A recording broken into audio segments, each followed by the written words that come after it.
5 रसोई का ससुराल। एक थाली की चट्टी बट्टी हो रखी है ये दोनों देवरानी जिठानी, एक दूसरे में ही घुसी रहती है। कितना मना किया था मैंने प्रिया को कि आलू की सब्जी मत बनाना, 2 दिन से लगातार वही बन रहा है, तो आज ये नेहा आलू की सब्जी बना कर ले आई। चावल भी नहीं बने आज। दोपहर में तो आदमी चावल खाएगा कि नहीं। काम ऐसा करती है, फिर कहती है मेरा ससुर हम पर कुरकुर कुरकुर करता है। अपने सास ससुर की बातें सुनकर किचन से प्रिया और नेहा बाहर आती हैं।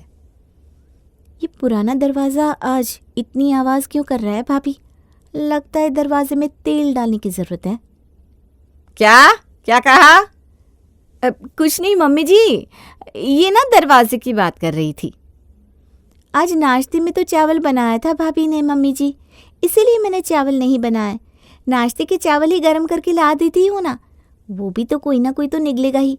मेरा मतलब है मैं कोई नागिन थोड़ी ना हूँ जो बड़ा सा मुँह खोलकर सारा का सारा बासी खाना खा जाऊंगी। किसी और को भी योगदान करना होगा ना। नेहा किचन में जाकर बासी चावल गरम करके ले आती है और जैसे ही विमल की थाली में उस चावल को परोसने जाती है तो वो अपना हाथ थाली के ऊपर रख देता है। मम्मी जी की नज़र नहीं है आपके चावल पर? पापा जी, जो आपने पहले ही प्लेट पर हाथ रख दिया। मम्मी जी की नज़र पड़ने से चावल काले नहीं पड़े हैं। देख रही हो सुजाता जी, कमाए क्यों आदमी जब खाने में ये 2 सूखे फुलके और बासी चावल ही खाने को नसीब होना है।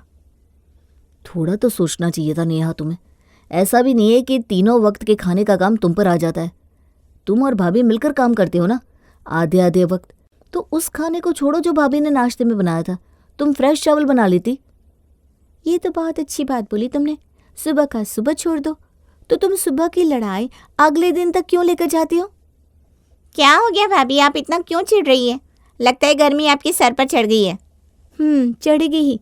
कोई जाए रसोई में तब ना पता चले। घर में 8 लोग और 8 की 800 फरमाइशें। बहुत कर दिया सबके लिए मैंने, अब मुझसे कुछ नहीं होगा। ऐसे थोड़ी ना होता है। मतलब मैं नाश्ते में बना हुआ सारा खाना वेस्ट कर दूँ? हाँ, और नाश्ते में स्पेशली भाभी ने चावल पापा जी के लिए ही बनवाए थे और मम्मी जी को तो रोटियां चाहिए ही चाहिए, इसीलिए मैंने अभी रोटियां बना ली। छोटी बहू को क्यों डांट रहा है नितिन? बड़ी तो प्रिया है, प्रिया को समझदारी रखनी चाहिए थी। एक बार को रोटी बासी भी खा सकते, पर चावल कोई कैसे बासी खा लेगा प्रिया? अरे क्यों भाई, रोटी क्यों कोई बासी खा ले? मेरे दांत तो ऐसे ही कमज़ोर है, सूखी रोटियां मुझसे चबाई नहीं जाती। ये तो ताज़ी बनाई है तब ऐसी पत्थर जैसी है, वही ठंडी रहती तो शायद आरी की ज़रूरत पड़ती मुझे। तो फिर आपके तो दांत गिर जाते ना मम्मी जी, और फिर हमें खाने में दलिया भी ऐड करना पड़ता है। इतनी गर्मी में रसोई संभालना कितना मुश्किल है, आप लोगों को क्या पता। हाँ, सिर्फ खाना बनाने का काम नहीं होता, बार बार किचन क्लीन करना पड़ता है, बर्तन हो जाते हैं उन्हें धोना पड़ता है, और घर में इतने सारे लोग हैं, सभी के मन का खाना एक साथ कैसे बनाया जा सकता है पता भी है आप लोगों को? मुंह नहीं खोलना चाहती मैं भाभी आप बड़ों के बीच में, पर क्या करूं, सभी का नंबर कभी ना कभी तो आता ही है, पर मेरा नंबर आता ही नहीं। कितनी बार मैंने बोला है कि नाश्ते में डोसा बना दिया करो या चिया सीड्स भिगोकर उसी की कोई रेसिपी बना दिया करो, उसमें तो मेहनत भी नहीं है, मेरी डाइट के लिए वही अच्छा भी है। पर चाहे जिम में 5,000 महीने की क्यों ना वेस्ट हो जाए, आप लोग मुझे तला भुना ही खिलाओगे। तभी दरवाजे से भागता हुआ सूरज अंदर आता है और अपनी भाभी से कहता है, मुझे स्नेहा को लेने एयरपोर्ट जाना है भाभी, जल्दी से वेफर्स दे दो ना मुझे, या फिर बिस्कुट दे दो। एक तो आप सब, ऊपर से ये ढीठ देवर, ये सब खा खा कर तो तेरी हालत ये है, शरीर में चर्बी तक नहीं बची, कहीं तो स्नेहा को चुभ ना जाए।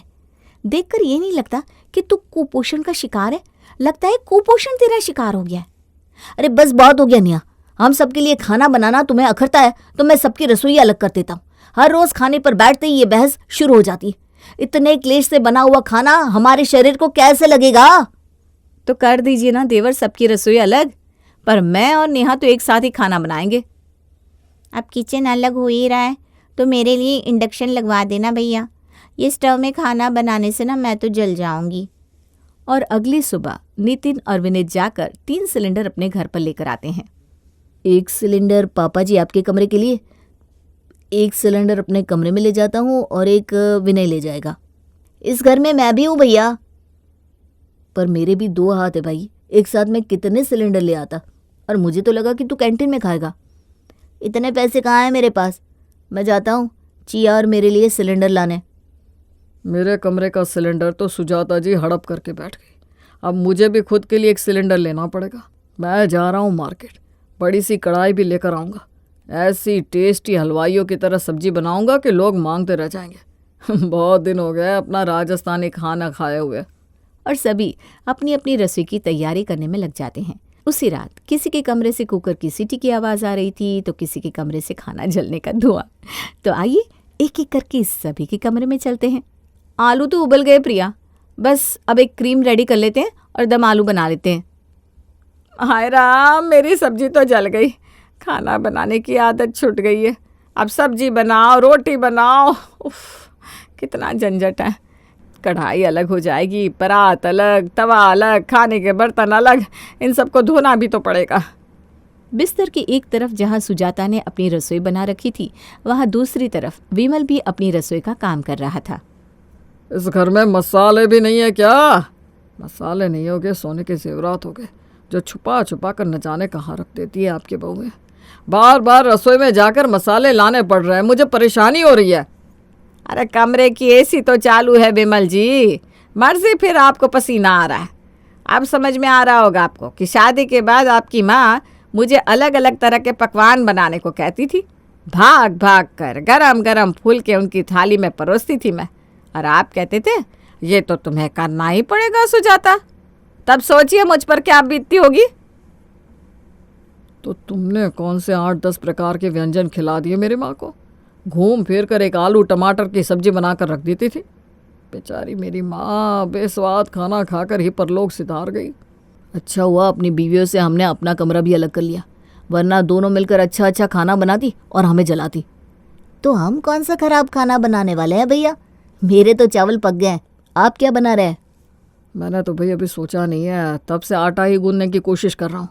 बस ये आटा लग जाए फिर रोटी बना दूंगा। सब्जी सोच रहा हूँ मार्केट से मंगवा लूँ, ऑफिस का भी बहुत काम बाकी है। ये खाना ही बनाते बनाते 12 बज गए। अरे अब तो ऑफिस का काम भी नहीं हो पाएगा। तो आप एक काम कीजिए ना, आप दाल बना लीजिए, चाल दावल तो खाने को हो जाएंगे, सब्जी रोटी हम बाहर से मंगवा लेते हैं। एक हफ्ते प्रॉब्लम होगी, फिर एडजस्ट करने की आदत हो जाएगी। जहाँ अभी तक सभी ने कुछ न कुछ बना लिया था, वहाँ अभी भी फ़ोन कॉल पर चिया अपने दोस्त से खाना बनाने की रेसिपी पूछ रही थी। अरे यार करण, अच्छे से बताओ ना अब आगे क्या करना है। अरे यार जिया, आगे क्या करोगी? पहले लाइटर से गैस तो ऑन करो। तुम तो कब से गैस भी ऑन नहीं कर पा रही हो। तो तुम मुझे सब्जी की रेसिपी बता दो, मैं कढ़ाई में सब कुछ डाल देती हूँ, फिर लास्ट में गैस ऑन कर दूंगी। अरे तेल बिना गर्म हुए उसमें कुछ भी डालोगी तो सब्जी खराब हो जाएगी। तुम नहीं बताना चाहते ना मुझे कि खाना कैसे बनता है, तो मत बताओ। ये ड्रामा मत करो, फोन रख रही हूँ। तो कुछ ऐसे ही डिनर की तैयारी चल रही थी नेहा और प्रिया के ससुराल में। रात के 11 बजे सभी अपने झूठे बर्तन धोने के लिए किचन पहुंचते हैं, पर सूरज नहीं आता। ज़रूर इस लड़के ने डिनर नहीं बनाया होगा, चिप्स खाकर सो गया होगा। मैंने तो पेट भरकर बिरयानी खाई है। उफ, इतना खा लिया कि अब तो मुझे उल्टी आ रही है। पर आपके कमरे से तो बदबू आ रही थी पापा, और खाना खाकर आप तो डका लेते, एक बार भी डका नहीं लिया आपने। धोने के लिए लाए हैं आप एक तवा और कह रहे हैं बिरयानी बनाई थी। अच्छी बात है पापा जी, तवे की बिरयानी। तुम इसका ब्लॉग बना सकती हो चिया, जल्दी फेमस हो जाओगी। सभी एक दूसरे के बर्तन धोते हुए देख रहे थे और सोच रहे थे कि शायद दूसरे ने पेट भरकर खाना खाया होगा, क्योंकि ससुराल के सभी लोग भूखे ही थे। ऐसे खाने को कोई खाता भी तो कैसे? खाने का ड्रामा तो किसी तरह पूरा हो जाता है। फिर बात आती है उस कमरे में सोने की जहां सभी ने खाने पर एक्सपेरिमेंट किया था। इतने गंदे कमरे में कोई कैसे सोए? मैं तो बहुत थक गई हूँ जी, मुझे तो कोई कहीं भी सुला दे, मैं सो जाऊंगी। हटिए, सोने दीजिए मुझे। अगली सुबह काम वाली छबीली सुबह 7 बजे छम छम करती दरवाजे पर पहुंचती है और एक एक करके घर के सारे कमरों में झाड़ू लगाने के लिए जाती है।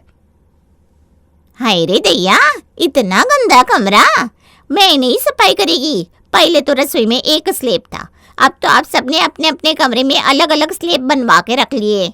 मेरे से इतना काम नहीं होगा रे बाबा। अरे ऐसे क्यों बोल रही है छबीली? अच्छा बाकियों का कमरा छोड़ दे, मेरा तो साफ कर दे। मेरा बुढ़ापे का शरीर है, थोड़ा तो समझ ले। हाँ, ये अलग से मैं ना तुझे 100 रुपये देती हूँ। विनीत भाई ने मेरे को 300 देकर अपना कमरा साफ करवाया है आंटी जी। तो ये पकड़ 300 रुपये और कर कमरा साफ। इसी तरह जैसे तैसे एक हफ्ता निकल जाता है, पर ना ही खाने की स्थिति अच्छी होती है और कमरा साफ करने के पीछे छबीली को एक्स्ट्रा पैसे देने पड़ते हैं, वो अलग। मुझे लगता है हम सबको अपने कमरों से रसोई हटाकर रसोई में ही पार्टीशन करवा देना चाहिए। करवा ही दिन बहुओं ने रसोई अलग। अरे बहुएं तो सास ससुर से अलग होती है, यहाँ तो पतियों से भी रसोई अलग की जा रही है। एक ही किचन में 5 सिलेंडर लगेंगे, फिर नहीं होगी क्या लड़ाई? चूल्हा तो एक ही रहेगा ना विनीत। एक शख्स खाना बनाकर हटेगा तब तो दूसरा खाना बना पाएगा, और इसी में फिर से बहस शुरू हो जाएगी। ये बात तो सही है भैया। पहली बार बिहार के इस टेप में से अच्छी आवाज़ आई है, और जैसे इस घर में सब मेरे अगेंस्ट रहते, मुझे तो लगता है मेरा नाश्ता बनाने का नंबर तो दोपहर में ही आएगा। और इस बार मेरे हिस्से में इंडक्शन होना चाहिए, स्टोव नहीं। उस सब का इंतज़ाम कर लिया है हमने। मैं मिस्त्री को लेकर आया हूँ। किचन के स्लेब में 5 पार्टीशन होंगे, हर पार्टीशन का एक अलग स्टोव, एक अलग सिलेंडर। फिर किसी को किसी से मतलब नहीं रखना पड़ेगा, अपना बनाओ और अपना खाओ। मैं तो वही खा लूँगा सुजाता जी जो आप मुझे बना कर देंगी। मुझसे अब खुद खाना नहीं बन पाएगा। हाँ तो हम दोनों भाई भी एक साथ ही खाना बनाएंगे। ठीक है, फिर जेठ जी करवा दीजिए कंस्ट्रक्शन और बांट दीजिए रसोई को 5 हिस्सों में। और बन जाती है ससुराल में 5 रसोई। लकड़ी जल गई पर बल नहीं गया। खाना बना बना कर और आधे पेट जला बुना खाकर सबकी हालत कैसी हो गई है देख रही हैं भाभी आप, पर किसी के मुंह से हमारी तारीफ नहीं निकली। अरे कोई बात नहीं नेहा, होने दे जो हो रहा है। 1-2 जन बेहोश होकर गिरेंगे ना तो अपने आप अकल ठिकाने आ जाएगी। फिर सभी अपने अपने हिसाब से अपने अपने हिस्से को डेकोरेट कर लेते हैं। चिया तो सबसे पहले अपनी एक फ़ोटो लाकर अपने स्लैब पर रखती है और कैमरा ऑन कर वीडियो बनाना शुरू कर देती है। तो मैं हूँ आपकी चिया और ये है मेरी रसोई। वैसे आप सोच रहे होंगे कि मैं खाना कैसे बनाऊंगी। भैया को कई बार कहने के बाद भी मेरे भैया मेरे लिए इंडक्शन नहीं लेकर आए, इसलिए मैं खुद लेकर आ गई हूँ। ये आयरन और मैं बनाऊंगी आयरन पर डोसा, क्योंकि फिटनेस है तो फन है। अगर मेरी तरफ हड्डी नहीं बनना तो मम्मी जो भी दे अच्छे से खा लेना। मुझसे तो बहुत बड़ी गलती हो गई। बेचारी सारी भाभी मेरे लिए कितनी वैरायटी का खाना बनाती थी, पर मुझे नहीं खाना आपका खाना, आपका खाना बेकार है, ये कह कहकर हमेशा मैं खाना छोड़कर जंक खा लेता था। और आज देखो मेरे ऐसे होने के कारण तुम मुझे छोड़ने की बात कर रही हो। भाभी सब तुम्हारे अच्छे के लिए कहती थी, पर तुम्हें उस वक्त टेस्टी खाना चाहिए था, और तुम मुझे कह रहे हो कि मम्मी जो भी दे खा लो। तुम्हारी जैसे सूखी हड्डी नहीं हूँ मैं। अब मैं जैसे बताती जाती हूँ वैसे खाना बनाओ। खाना बनाने की कोशिश तो सभी करते, पर बस खाना बनता तो प्रिया और नेहा के कंबाइंड किचन में, जहां वो कभी पास्ता बना रही थी, कभी चाउमीन, कभी फ्राइड राइस, तो कभी दम आलू। बहू के हिस्से में से खाने की क्या खुशबू आ रही है, और यहाँ मुझसे सब्जी तक नहीं बनाई जा रही। मेरे घुटनों में दर्द हो रहा है, दही रोटी खा लेती हूँ। सुजाता विमल के पास दही रोटी लेकर पहुंचती है। अब मुझसे ना चावल मत मांगिएगा, मुझसे तो भाई सब्जी भी नहीं बनाई जा रही। यहाँ रोटियाँ बेल बेल कर कढ़ाई में दर्द आ गया है, सो अलग। नहीं नहीं सुजाता जी, मुझे खाना बनाना नहीं पड़ा, बना बनाया खाना मिल गया, वही बहुत है। ये तो साक्षात अन्नपूर्णा है खाने में, क्या स्वाद, बस पेट भरना चाहिए। जहाँ विमल दही रोटी खाकर खुश हुआ जा रहा था, वहाँ विनीत और नितिन अचार रोटी खा रहे थे, जिसे देखकर सूरज कहता है, बहुत कोशिश की खाना बनाने की भैया, पर बस ये दाल बना पाया। कोई बात नहीं छोटे, तू भी हमारे साथ खा ले, पर तू खा पाएगा ये अचार रोटी? क्यों नहीं खा पाऊंगा भैया, पिछले 2 दिन से तो मैं चाय रोटी ही खा रहा था। जिन लोगों की फरमाइशें खत्म नहीं होती थी, मुझे नाश्ते में चावल चाहिए, मैं तो रोटी खाऊंगा, कम से कम नाश्ते में 4 सब्जी तो होनी चाहिए, ये कहने वाले सभी के सभी लाइन पर आ चुके थे, क्योंकि अब खाना उन्हें खुद बनाना पड़ रहा था। और एक रात प्रिया और नेहा के सोने के बाद होती है ससुराल में एक बैठक। जब हमारी भाभियाँ घर पर है मम्मी, तो हम क्यों करें इतनी मेहनत। आयरन पर बना हुआ डोसा खा खा कर मेरा मुंह सड़ गया है। और उंगलियां जल गई है 100 अलग। मैं तो कल ही बोल दूंगी भाभी को कि आप लोग मुझे जो बना कर दे दो मैं खा लूंगी, उसके बदले मैं उनके कपड़े भी प्रेस कर दूंगी। आयरनिंग तो आ ही गई है मुझे इतने दिनों में। मैं भी ना भाभीियों की टीम में जा रहा हूँ। स्नेहा ने मुझे 1 महीना दिया है वेट वापस से गेन करने के लिए। मुझे तो अपनी हेल्थ पर ध्यान देना ही पड़ेगा, वरना शादी मुश्किल है। चावल खाने की आदत तो मेरी छूट ही चुकी है। 3 वक्त चावल ना सही, दोपहर में तो चावल बनाती है मेरी बहू है, दोपहर में खा लूँगा चावल। 3 वक्त खाने की चीज़ थोड़ी ना है चावल, हाँ। वो तो मैंने ही आदत बिगाड़ ली थी। अच्छा है 1 वक्त चावल खाऊंगा तो मोटा भी नहीं होऊंगा। और तुम दोनों का क्या सोचना है? पिछले 20 दिन से बिना टिफ़िन के जाता हूँ ऑफिस मम्मी। मुझे पता है दोपहर में भूखा रहना क्या होता है। मैं भी प्रिया से माफ़ी मांग लूँगा। मैं तो अभी जाकर नेहा के हिस्से में बना हुआ चाउमीन खा लेता हूँ। अब सभी दूसरी टीम में जा रहे हैं तो फिर मैं क्यों अपना खाना खुद बनाऊं भाई? रात का वक्त है, अभी ही सारे पार्टीशन हटा दे बेटा। सुबह से सब कुछ पहले की तरह लगना चाहिए। ये हुई ना बात मम्मी। और सभी मिलकर ससुराल की 5 रसोई को हटाकर फिर से एक रसोई बना देते हैं। अगली सुबह नेहा और प्रिया जैसे अपने कमरे से बाहर आती हैं। चाय बनाकर डाइनिंग टेबल पर रख दिए भाभी, आप दोनों पहले चाय पी लीजिए। और हल्का फुल्का नाश्ता यानी कि सैंडविच मेरी तरफ से। नाश्ते में ज़्यादा कुछ बनाने की ज़रूरत नहीं है बहू। हर टाइम रोटी बनाकर क्यों प्रेशर लेना है? या तो तू पोहे बना ले या उपमा, सब खा लेंगे, है कि नहीं बच्चों? हाँ हाँ मम्मी, क्यों नहीं, खाना तो खाना है, बस हम दोनों को टिफ़िन मिल जाए।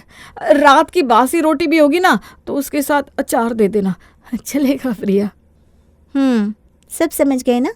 कोई ज़रूरत नहीं है हमारे लिए चाय नाश्ता बनाने की, और इतने बुरे भी नहीं हैं हम कि अपने पतियों को अचार रोटी खिला दे। खाना सबको प्रॉपर ही मिलेगा, बस थोड़ा कॉपरेट करने की आदत डाल लीजिए, और कुछ नहीं। तो फिर चावल चढ़ा दे बहू। क्या? अरे मैं तो मजाक कर रहा था।